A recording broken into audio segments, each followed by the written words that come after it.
Hello viewers, আজকে আমরা দেখে নেব সোমবার মানে 16 তারিখে 16ই সেপ্টেম্বর মার্কেট কোন সাইড যেতে পারে। সম্ভাব্য মার্কেট ডাউনফল হবে না আপ সাইড যাবে, সেটা আমরা একটু দেখে নেব। প্রথমত দেখুন, মার্কেট এমন একটা জায়গায় দাঁড়িয়ে আছে, এটা হলো পুরোপুরি একটা রেসিস্ট্যান্ট জোন। তাহলে রেসিস্ট্যান্ট জোনের যদি এখানে ব্রেকআউট হয় তাহলে মার্কেট এখান থেকে কিন্তু আপসাইড চলে যাবে, আদারওয়াইজ মার্কেট কিন্তু ডাউন সাইড হওয়ার সম্ভাবনা বেশি। দেখে নিন, এটা হলো ব্যাংক নিফটির চার্ট। ব্যাংক নিফটির যদি এখান থেকে এখান পর্যন্ত আমরা ট্রেন্ড লাইনটা দেখি, তাহলে আমরা দেখব এক্স্যাক্ট ট্রেন্ড লাইনের ব্রেকআউট তো হয়েছে, কিন্তু ব্রেকআউটের রিটেস্ট হয়নি। তো সেই সূত্রে রিটেস্ট সূত্রে কিন্তু মার্কেট একবার এখানে আসা উচিত।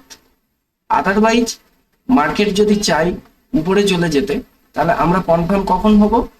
যখন আমরা দেখব যে ব্যাংক নিফটি 52,055 যদি ক্রস করে, তাহলে কিন্তু আমরা জানবো মার্কেট আপ সাইডে যাওয়ার সম্ভাবনা বেশি।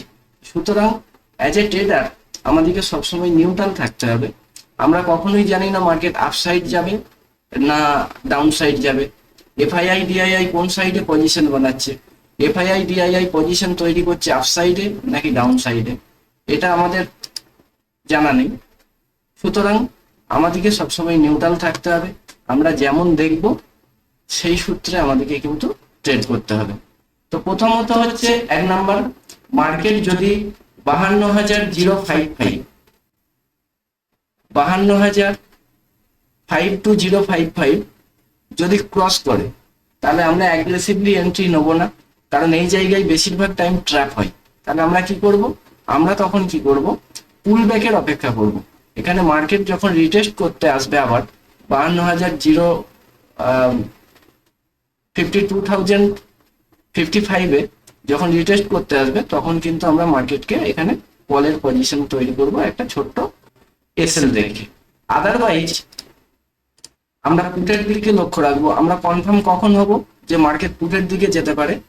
এখানে 51,777 51,777 যখন ক্রস করবে, তখন আমরা কনফার্ম হয়ে যাব যে মার্কেট নিচে সাইডে আসতে পারে। সেক্ষেত্রেও কিন্তু আমরা অ্যাগ্রেসিভলি এন্ট্রি করব না, আগে লেভেল ব্রেক হবে, তারপরে রিটেস্ট হবে, রিটেস্টে আমরা এন্ট্রি নেব ছোট্ট টপ লস নিয়ে, এবং টার্গেট থাকবে আমাদের অনেকটা বড়। তো সুতরাং দুটো কারণ, যখন সবাই চারিদিকে বুল বুল বুল বুল করে চেঁচাচ্ছে, তখন আমি দুটো কারণ দেখতে পাচ্ছি এখানে। মার্কেটের প্রাইস অ্যাকশন যদি মার্কেট ফলো করে, তাহলে কিন্তু মার্কেটে একবার ডাউন সাইড আসা উচিত। কারণ 1 নাম্বার হচ্ছে এই ট্রেন্ড লাইনের রিটেস্ট হয়নি। 2 নাম্বার হচ্ছে মার্কেট এখান থেকে যে স্ট্রং বাইং করেছে, এত বড় একটা বড় ক্যান্ডেল বা স্ট্রং বাইং করা কিন্তু এটা এফআইআই এর কাজ। আর এফআইআই যদি এই জায়গায় পজিশন তৈরি করে থাকে, বা এফআইআই পজিশন তৈরি করেছে, এফআইআই পজিশন যদি তৈরি করে, তাহলে আমার মনে হয় এখানে এফআইআই এর পেন্ডিং অর্ডার কিছু থাকতে পারে। আর এফআইআই এর পেন্ডিং অর্ডার যদি এই জায়গায় থাকে, তাহলে এফআইআই মার্কেটকে আবার ঘুরিয়ে নিয়ে আসবে এই জায়গায়, এবং এই জায়গা থেকে একটা বাউন্স হওয়ার সম্ভাবনা থেকে যায়। তাহলে আমরা দেখে নেবো এখন 15 মিনিটে মার্কেট কোন দিকে যেতে চাইছে। আমরা 15 মিনিটের চার্টে দেখে নেব। দেখে নিন, এক্স্যাক্ট সেই লেভেল যেই জায়গায় এফআইআই কিন্তু সরি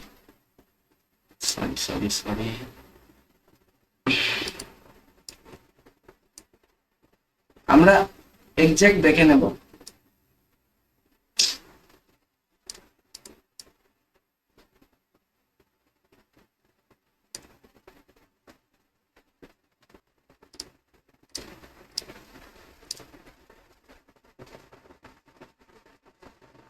এফআইআই এখান থেকে কিন্তু একটা স্ট্রং বাইং করেছে। তাহলে এফআইআই যদি এখান থেকে স্ট্রং বাইং করতে থাকে, দুটো জায়গা থেকে এফআইআই বাইং করেছে। একটা হচ্ছে এই জায়গা থেকে স্ট্রং বাইং হয়েছে, 2 নাম্বার হয়েছে এই জায়গা থেকে স্ট্রং বাইং হয়েছে। তার এফআইআই স্ট্রং বাইং যদি এই জায়গায় করে থাকে তাহলে মার্কেটের অবশ্যই একবার এখানে রিটেস্ট করতে আসা উচিত।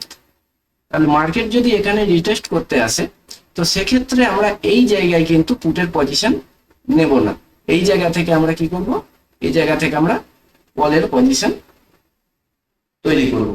তাহলে আমাদের লেভেলটা হচ্ছে ঠিক এই জায়গায়, আমরা লেভেলটা কোন জায়গায় পাচ্ছি, লেভেলটা হচ্ছে আমাদের ঠিক এই জায়গায়। এই জায়গায় আমরা কিন্তু কোনো কলের পজিশন নেব না। এক্স্যাক্টলি 51,000।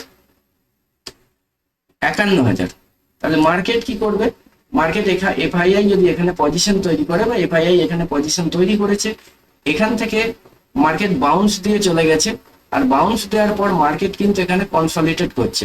এক চান্স হচ্ছে মার্কেট উপর দিকে কনসলিডেট, এখান থেকে উপর দিকে ব্রেকআউট দিয়ে উপর দিকে চলে যাওয়ার সম্ভাবনা। 2 নম্বর চান্স হচ্ছে এই জায়গা থেকে এখানে রিটেস্ট করতে এসে এখান থেকে আবার মার্কেটকে বাউন্স করা।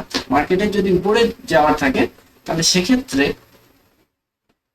সেক্ষেত্রে মার্কেট একবার এখান থেকে কিন্তু নিচে আসবে, এখান থেকে নিচে আসবে এবং তারপরে কিন্তু মার্কেট এখান থেকে বাউন্স করবে।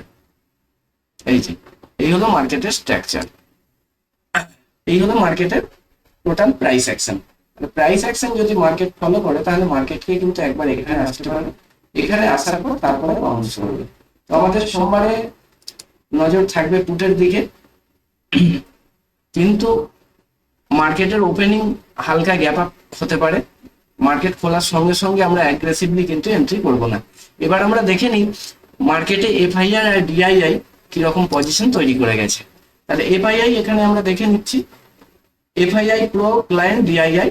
তাহলে এফআইআই এখানে ইন্ডেক্স ফিউচারে মিডিয়াম বুলিশ, তার মানে খুব একটা স্ট্রং বুলিশ নয়। স্টক ফিউচারে হচ্ছে ইন্ডিসিসে মানে নিউট্রাল, ইন্ডেক্স অপশনে কিন্তু এফআইআই নিউট্রাল।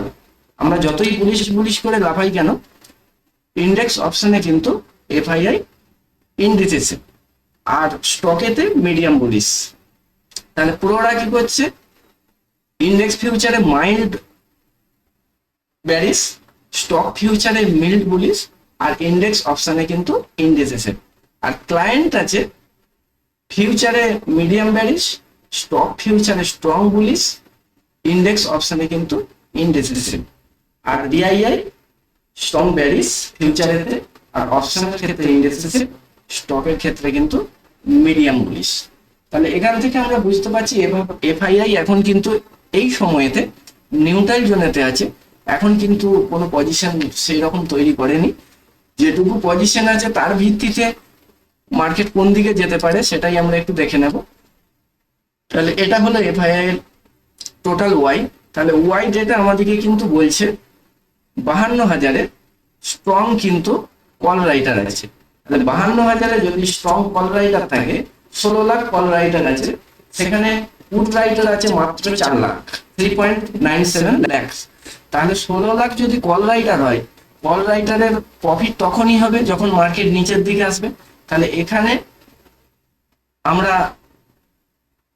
একটা জিনিস বুঝতে পারছি যে এখানে কিন্তু যে পজিশনটা তৈরি করা আছে সেই পজিশনের ভিত্তিতে মার্কেট কিন্তু উঠে আসা উচিত, মার্কেট নিচের দিকে আসা উচিত। মার্কেটের নিচে আসা মানে মার্কেট ক্র্যাশ নয়, মার্কেটকে একবার রিটেস্ট করতে হবে এবং তারপর আবার মার্কেট কিন্তু আপার সাইডে যেতে পারে।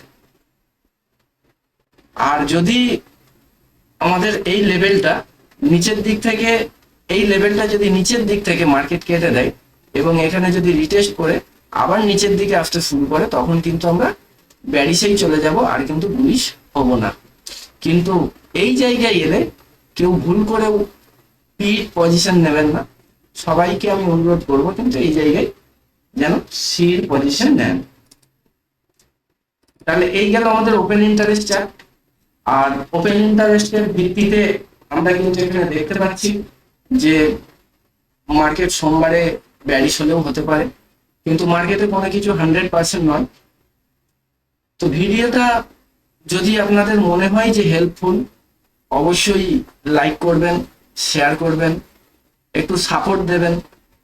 আর আরো ভালো ভালো ভিডিও আমি এই চ্যানেলেতে দেওয়ার চেষ্টা করব। সকলকে অসংখ্য ধন্যবাদ। Thank you, have a nice day. জয় হিন্দ।